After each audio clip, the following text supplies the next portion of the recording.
সারাদিন রোজা রাখার পর এমন একটা স্বাস্থ্যসম্মত খাবার হতে পারে আপনার ইফতার আইটেমে একটা বেস্ট খাবার।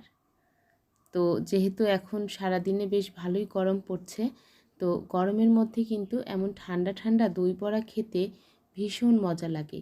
আর সারাদিন রোজা থাকার পর এই খাবারটি আপনার শরীরের জন্য অনেক হেলদি এবং মুখরোচক হবে। এই খাবারটির মধ্যে কোনো রকম তেল নাই, তাই আপনার স্বাস্থ্য ঝুঁকি মোটেই থাকবে না।